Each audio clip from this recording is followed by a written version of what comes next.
Hello everyone. Welcome to Today AMA, hosted by Abelian. I'm Zen from the community team. Thanks for tuning in. And also today topic is Quarterly 101 from having to the future of POW mining, GPU versus ASIC. We are very honored that we are joined by two incredible speakers today. We have Dr. Duncan, the founding member of Abelian and a globally recognized expert in the cryptography and blockchain security with over 25-year academy and industry experience. Dr. Duncan has contributed extensive to secure protocol design and privacy preserving infrastructure. His research focus include real-world implementation of post-quantum security and sustainable tokenomic with proof of work network. And also we do have another speaker, Dr. Diban, full stack developer at Abelian. We did practical experience in blockchain infrastructure and system design. So Dr. Diban has been closely involved in developing Abelian POW architecture, contributing directly to the upcoming quarterly upgrade and hybrid mining support. His hand-on approach brings both technical depth and operation insight to today's discussion. Yeah, let's welcome them. And before we start, before we move on, I do love to hear a bit, Dr. Duncan, Dr. Diban, your personal experience. Feel free to share any hand-on insight you have while working with POW mining.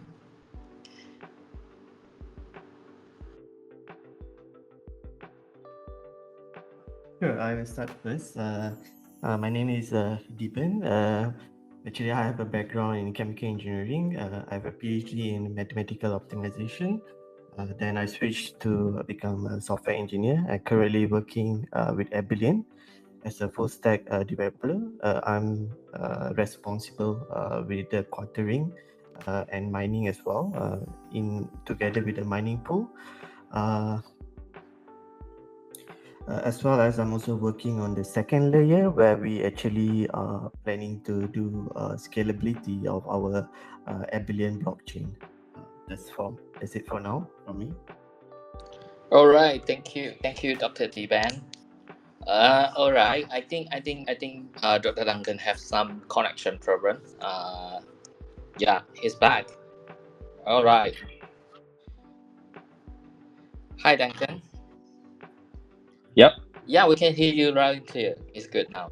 All right. Cool. Yeah. Sorry for the interruption over here. I got some internet connectivity issue over there. Yeah. So great to be here. So I'm Duncan, and I started my career as a cryptography PhD student. After getting my PhD, being a professor, doing research in cryptography, and also teaching computer science courses mainly in computer security. So a few years ago, back to 2018, I, together with some of the other co-founders, started working on this project. And at that time, we hoped that we will be able to build a public blockchain, which is quantum resistant by design, which means all the cryptographic algorithms being used by Abelian should be quantum resistant, so that we don't need to do any kinds of upgrade in the future. While at the same time, we would like to build up different levels of privacy preserving. So we would like to build not just the pseudonymous privacy like Bitcoin, but also we would like to have fully private coins, which means your wallet balances will be hidden from the public, just like your banks. That the balances can only be known by you, while at the same time your transactions will all also be hidden. while at the same time we also want to make sure that there will not be any overspending or double spending at the same time. So speaking of the POW, I actually started doing Bitcoin mining more than 10 years ago. And at that time, I was also teaching blockchain technologies and Bitcoin, cryptocurrency, all that at the university. So that's how I started working on the POW. I found that very fascinated because it's actually put together a lot of research results in the last 3 to 4 decades together and make everything come true and realize in practice. So that's why I've been very excited about that. And because of the beauty of the security as well as the decentralization that the proof of work can bring to the public blockchain systems. And that's also the main reason why we make use of POW at the Abelian layer 1 as well. Thanks. All right, thank you. Thanks, Dr. Duncan. So, in our last AMA, we explored the QA tokenomics, including the utility distribution models and also the long-term vision for a post-quantum ecosystem. So, in today's season, we are focused to another major part of Abelian ecosystem, the quarterling mechanics. So we will talk through what quarterling means and how it's different from the traditional halving model, what it means for the miner in terms of incentive and sustainability, and how it connects to the hybrid mining. So a system designed to support both GPU and ASIC infrastructure. So whether you are the miner, a builder, or simply curious about how the tokenomics a proof of work network in the post-quantum era. So I think this MA where we break it all down. So let's start our first question. We have here the team quartering mentioned frequently across the community lately. But what exactly is this? So, and how is different from what many of us already know as having? So, I got first question, which is to start us off. Could you explain what quarterling is and how it's work in principle, Dr. Duncan? Sure. So quartering, this quartering event for POW, if I'm not mistaken, I think this is probably the first time that this term is being used for the POW and also the tokenomics. So first of all, before talking about the quartering, we need to talk about halving event. I believe most of you know about the halving event. Basically the purpose over here is that for a particular blockchain or cryptocurrency that you have a fixed total supply, and you would like to provide enough incentive to miners, while at the same time we are trying to make the mining harder and harder, because you would like to have more people joining in at the very beginning, and while at the same time you will also like to reduce the supply rate, which basically interprets into the price appreciation as well. If you have a reducing supply while keeping the demand unchanged or even boosting the demand, then naturally, due to the basic economic theory, the price will be appreciated.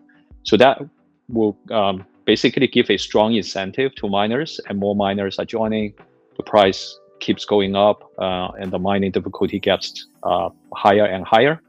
And it's basically a very healthy and very constructive process throughout the entire mining period of time. So basically halving means that for a certain period of time, like for example, like Bitcoin,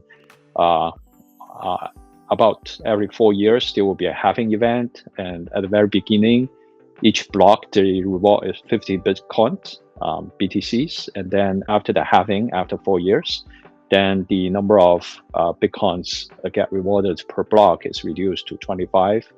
And then after another era, it's reduced to 12.5 and so on. So it's the same case for many other PoW tokenomics as well. And Abelian is no different from there. So basically, Abelian is also having this halving mechanism. But at the same time, this time we change a little bit. That after the first era is completed at the block height 400,000, which is roughly about the early June that will happen at the 400,000 blocks. Instead of doing a halving, the block reward is going to be reduced to only a quarter. So currently the number of ABELs being rewarded per block to the miners is 256 ABELs. So after the quartering at the block height, beginning from the block height 400,000, then the number of ABELs will be rewarded, will be reduced from 256 to 64. So instead of having to 128, it's kind of like having, and then having again immediately to 64 ABELs. So let me also talk a little bit about what other impacts, and then maybe later on we explain more about the incentive, the motivation, and the reason or rationale behind. So in addition to having this quartering reduced to 156 to 64, the total number of supply remains unchanged, which means it's still around 225 million or 220 million ABELs. That's the total supply. And in order to keep the total supply while we have the quartering after the first era is completed, there are two other aspects will be also affected. The first one is that the total period of mining will be increased from around 32 years to 64 years. So we will have a lot more time for the miners to mine when compared with the original tokenomics. The second thing is that for each era, the period is also doubled. So instead of 400,000 blocks, after the first era, which means after 400,000 blocks, every single era, subsequent eras, will be 800,000 blocks rather than 400,000 blocks. So this is basically kind of like the impact of doing this quartering. So basically, in summary, in the future, all the eras will be 800,000 blocks rather than 400,000. The second thing is that the total number of years is increased from 32 to 64 years in order to complete all the mining. So, and finally, one more thing I would like to just remind everybody in the community is that this quartering event happens only once. So after this quartering, all the subsequent events after an era is finished, it will return back to halving. So after this quartering, then after the second era is completed, at the block height 1.2 million block height, then it will have a halving. And then at 2 million block height, there will be another halving and so on. Altogether, there are still altogether 10 eras. Yep, so it's a little bit complicated. Sorry about that. I apologize for that. But I hope that you get the whole spirit of the entire quartering thing. Yeah, thanks. All right, thanks, Dr. Duncan, for your explanation. So we do have another question here. In what key way those quartering different from the traditional halving mechanics that most in the crypto space are familiar with? Dr. Duncan or Dr. Diban? Sure. So in typical other proof of work for example, Bitcoin, they do halving. And they have been consistently doing halving since the first block, the Genesis block, was created on 2009. Bitcoin actually went through 3 times of halving, each at every 4 years. So initially, Bitcoin was rewarding 50 Bitcoin to its miners, but then now after it went through 3 cycles, it's actually rewarding it the miners as 3.125. So for Abelian, it's a bit different. We're actually starting it by actually quartering it, where we're actually reducing the Abelian that currently rewarded, which is 256 to 64. Then we're gonna double the period. So after 400,000, we're gonna double the period to 800,000 to the second era, and then what we're gonna do, we're gonna halve it, and then the subsequent cycle we're gonna keep halving it. So by the end of the first era, right, we're going to start the end of the era at 400,000. So currently, the number of block that has been added to Abelian blockchain is about 380,000. So there is actually less than 20,000 block more remaining before we reach 40,000, which is expected in about 1.6 months times, which will arrive at the 400,000 block. So when we arrive at the 400,000 block, we actually gonna reward the miners about 102.5 millions of ABEL already.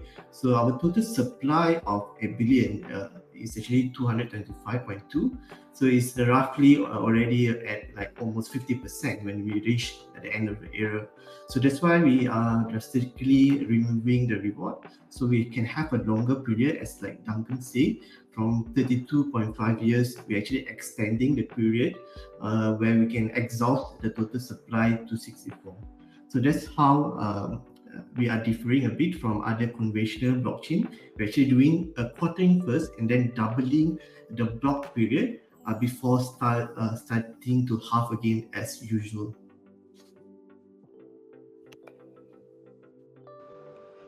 Right, thank you, Dr. Diban, and thanks for breaking that down. It's great to see how Abelian is retaking the familiar model with a forward-looking lens. And let's move into how this change might influence the minor incentive. So now that we understand the mechanics, and let's talk about what is meant for minor and the network at large. So the question is, why those after the first era is complete and the reward quarter, but at the end of the second era and subsequently the reward is half. So Dr. Duncan, do you want to answer this question?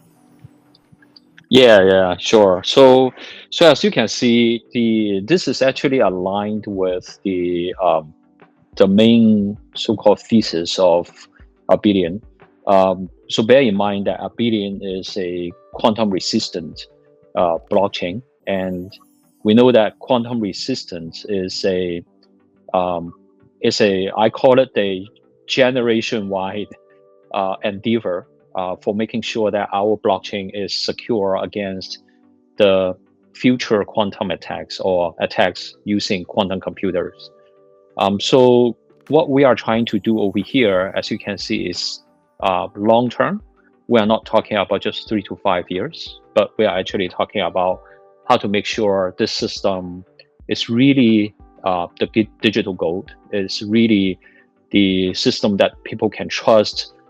People will be able to participate down the road, even for the coming decade or several decades to come. So that's why we have been thinking a lot on, instead of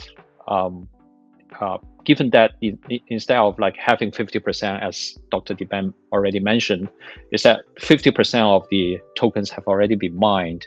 How about the rest? Are we going to have enough so-called ABELs for attracting more supporters to join the community and be able to experience and support the security and the decentralization of the system.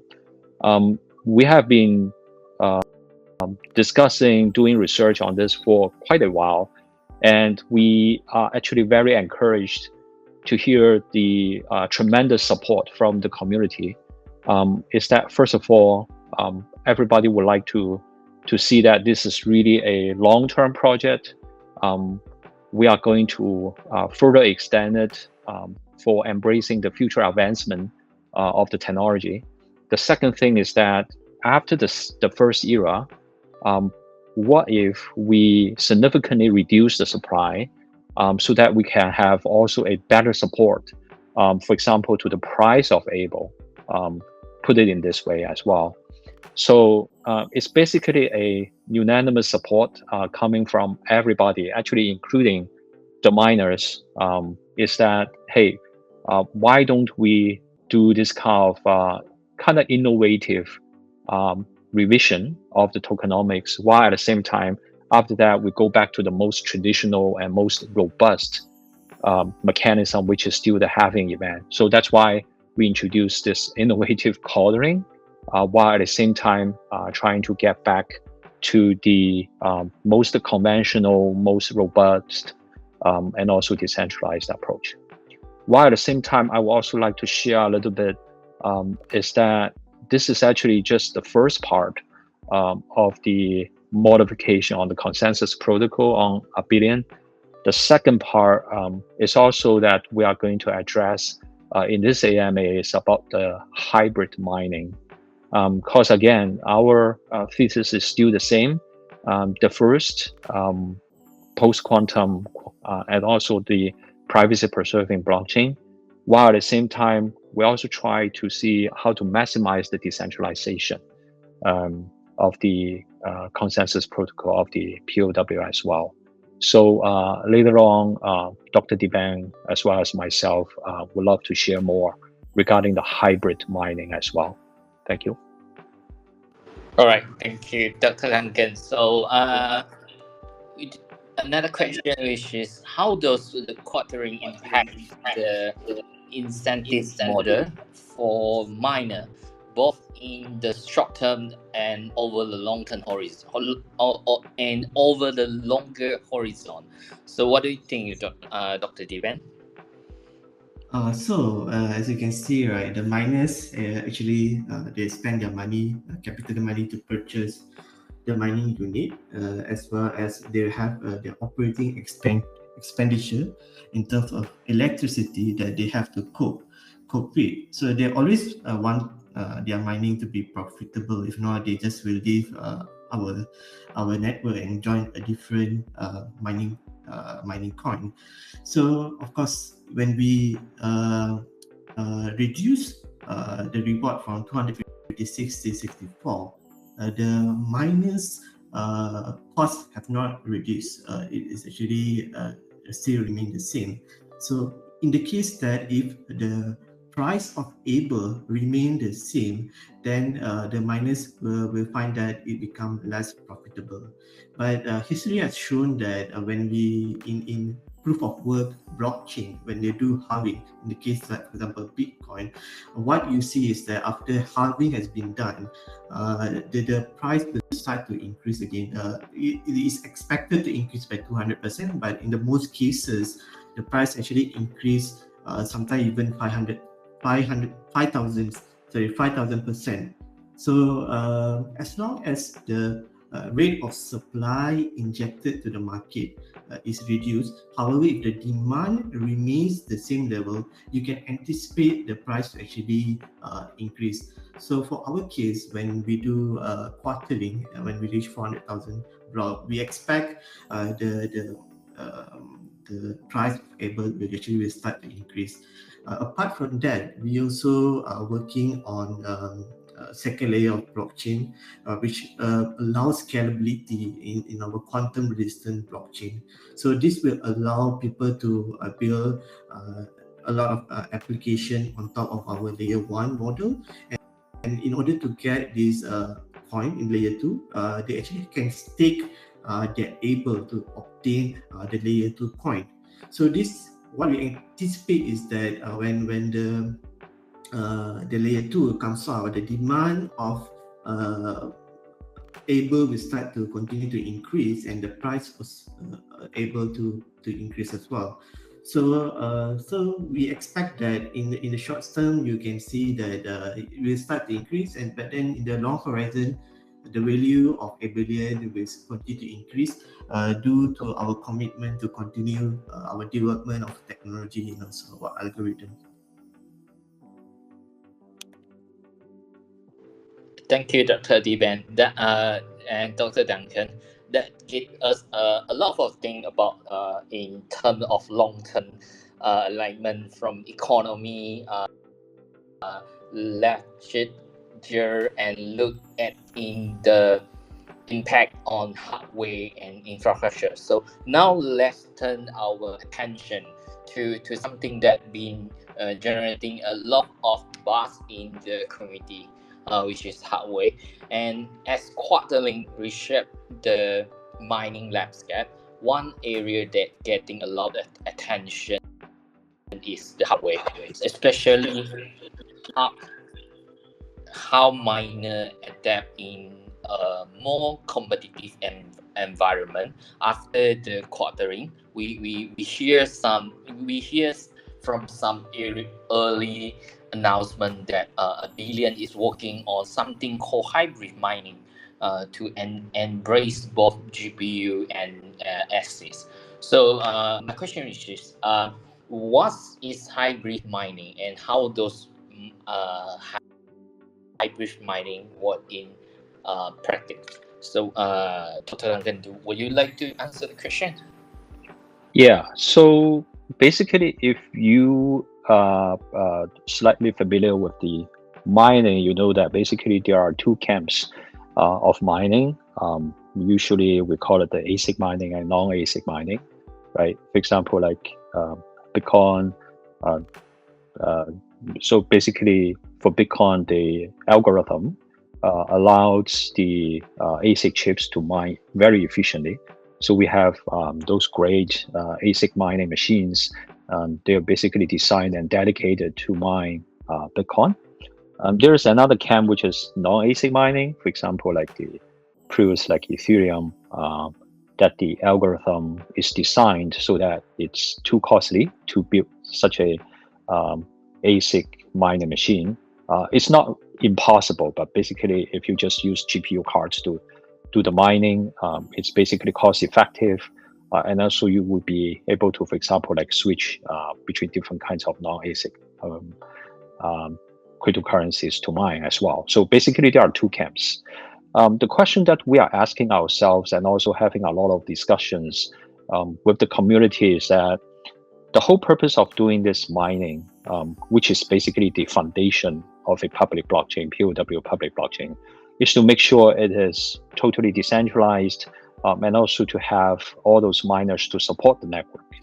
And having this kind of two camps may not be ideal because we already have pretty important resources, which are the miners. While we are dividing them in a very exclusive fashion is not ideal. So that's why the community have been discussing a lot on whether it is possible to build a blockchain system which will be able to support both ASIC and non-ASIC mining, while at the same time they are not so-called competing against each other, which means it's not one single proof of work algorithm while the ASIC miners are competing against non-ASIC miners in terms of speed, which is basically impossible. But at the same time, will we be able to come up with a more innovative, like collection of algorithms, so that ASIC miners, ASIC machines can mine using the ASIC-friendly mining algorithm, while at the same time non-ASIC machines will be able to mine those non-ASIC friendly algorithms as well at the same time. And the algorithms, because it's a collection of algorithms, whether we will be able to build this collection so that we have a fair share between the ASIC and non-ASIC miners. So for example, like 50% of all the blocks, imagine that 50% of all the blocks are mined by ASIC miners, another 50% of all the blocks are mined by non-ASIC miners. So the algorithms will be smart enough to find the dynamic equilibrium between these two so that they can have a fair share. If we will be able to build up this kind of collection of algorithms, we'll be able to embrace both ASIC as well as non-ASIC miners. So this is what we are currently working on. We already have the research and also the proof of work completed. And next thing that we are going to do is to publish the research result and also how we are going to do it, as well as the roadmap timeline for everybody to get prepared for kind of like this new generation of mining. And back to the original purpose, that what we are trying to do is to increase the security as well as the decentralization by embracing miners coming from both camps. Yeah.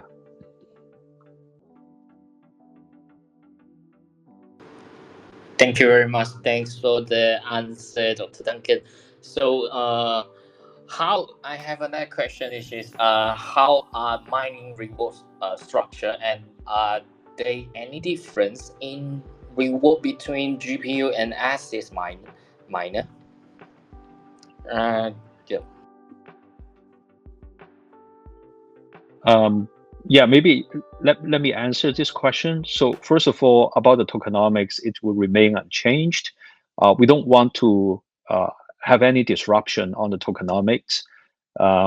We believe that it's basically a separate thing. We want to support this tokenomics while at the same time being able to support different camps of miners.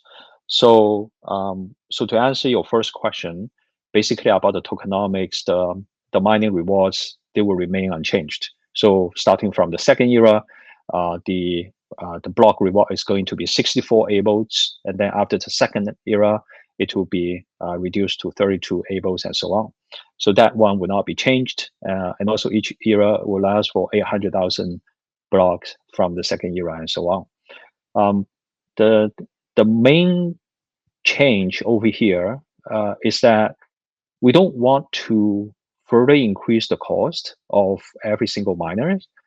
So that's why we will also like to increase the block frequency. So what I mean by that is, right now for Abelian, the block frequency is 256 seconds. So basically every 256 seconds, there is one new block being mined. And with the introduction of the hybrid mining, both ASIC as well as non-ASIC, we would like to increase the frequency so that every 128 seconds, there will be one block coming up. So having this change, there is also a side product which is pretty beneficial to the Abelian blockchain, is that basically you can imagine the throughput of Abelian layer 1 will be doubled because basically the block frequency is doubled. And besides that, so for say the existing non-ASIC miners, they will still be able to get the same amount of I should say same frequency of getting the ABELs, because basically the block frequency is doubled, despite there will be a kind of like a halving event once the hybrid is introduced, but because the block frequency is doubled, so basically they neutralize with each other. And then the reward and with respect to the cost will remain unchanged. And we hope that this all the things will be written up and published in the coming few months, so that everybody will be able to look into all the technical details over here, and also discuss actively regarding this new and innovative way to do the hybrid mining.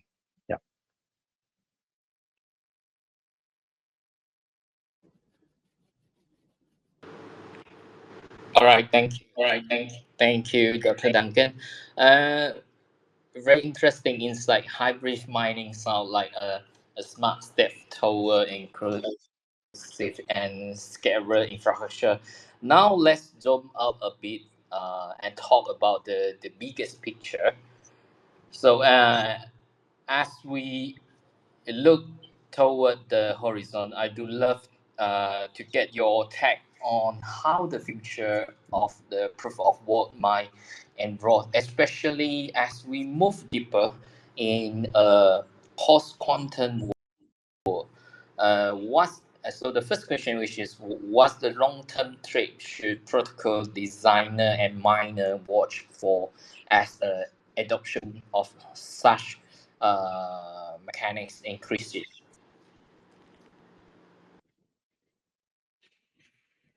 Yeah, so I just want to add on the GPU versus ASIC. Why don't just have a single algorithm that is capable to cater for both GPU and ASIC. If you see other blockchain that allow ASIC and also GPU, what will happen is that ASIC will take over because it's a dedicated, specific, purpose-built machine that is much more efficient and more efficient in terms of its hash rate. Its hash rate will be few times order, much more faster than GPU, as well as that its energy is also energy efficient. So what will happen is that when the and only a single algorithm can be used for GPU as well as ASIC. What will happen is that ASIC will take over the entire blockchain, and this has happened, for example, in Litecoin, Bitcoin, and also Dogecoin. So having a hybrid system is actually allowing both GPU and as well as ASIC miner to coexist in the system. And what's the benefit of it? So one of it is the core concept of cryptocurrency, where you want decentralization. When you allow both GPU and also ASIC miners to coexist, it's actually in one sense make sure the decentralization is goal is achieved. You're not only one party actually can control the Bitcoin, the Abelian coin. So in the long-term trend, what you should expect is that you should look for our white paper where Dr. Duncan will produce it. And also please keep track on our PQ Abelian website, where we actually will produce news about this hybrid model, how we plan to implement it. Then will tell when the production will be produced. So keep track on that.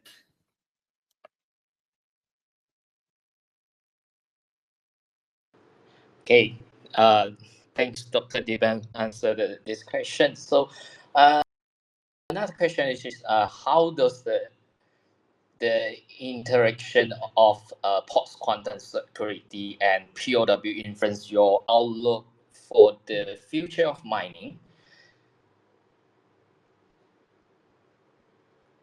So as we seen right in recent times, there's been a lot of push in quantum development of the quantum technology. First of all, if you look at in December 2024, last year, Google actually produced their first quantum chip called Willow, which able to do about 100 qubits. And then this was follow up announcement by Microsoft, which produced the Marjorana one chip on February 2025. So, and NVIDIA also didn't want to fall back on this. Jensen Huang, in his town hall on March 20, 2025, he actually announced that NVIDIA will be building a quantum research lab in Boston.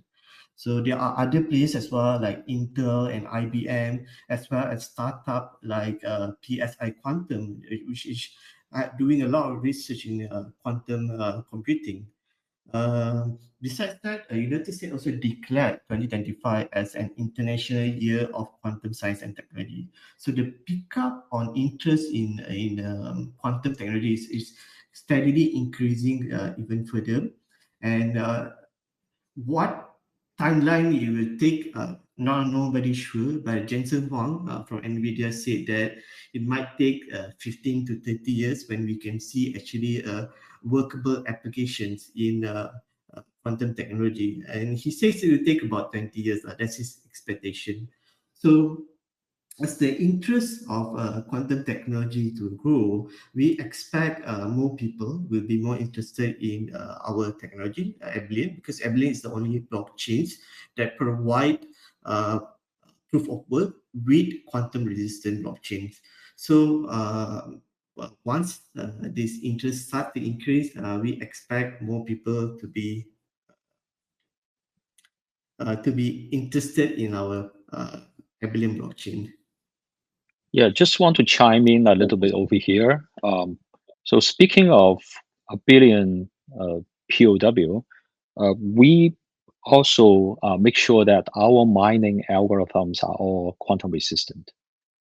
So to do that, basically we are doing two things. The first one is that we make sure we are using all the corresponding underlying cryptographic algorithms, which are quantum resistant, which have been studied, well studied in both the academia as well as the industry, that they are believed to be quantum resistant.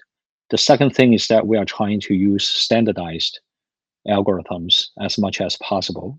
So, for example, like the existing um, Abelian POW mining algorithm, which is a modification from the we call it the DAG hash or the ETH hash modified one, but we change the hashing algorithms to the SHA-3.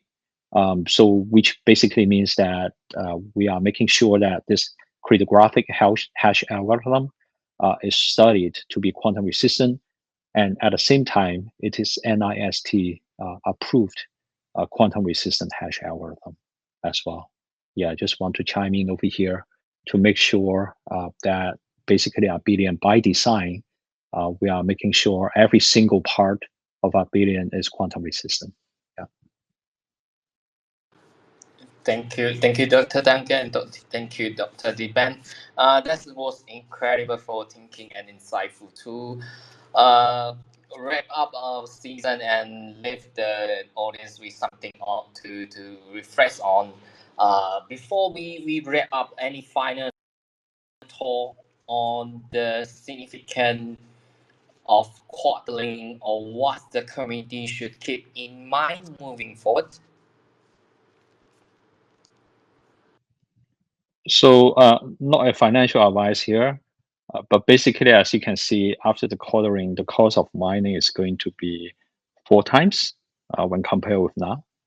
And also, we are seeing that the demand on the Abelian is getting higher and higher, in addition to the recent announcement regarding the post-quantum stablecoin that's building on layer 1 as well as layer 2 called QDay of Abelian.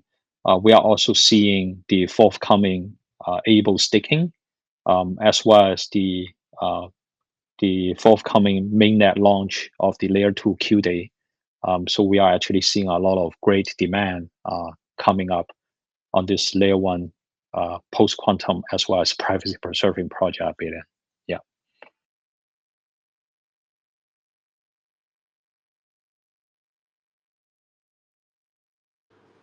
Okay, thank you very much. Dr. Diban, do you say something before we wrap up? Yeah. So Abelian is the only quantum resistant blockchain currently in the market. So the adoption of the quantum technology will much more uh, the steady progress. We will start to see the steady progress of the technology in the coming years. So as the progress start to increase, I hope that people want to be the early miners to actually get the Abelian at a very lower price, and then in the future when the technology actually, the quantum technology actually matured, then they can have a lot of reward from it.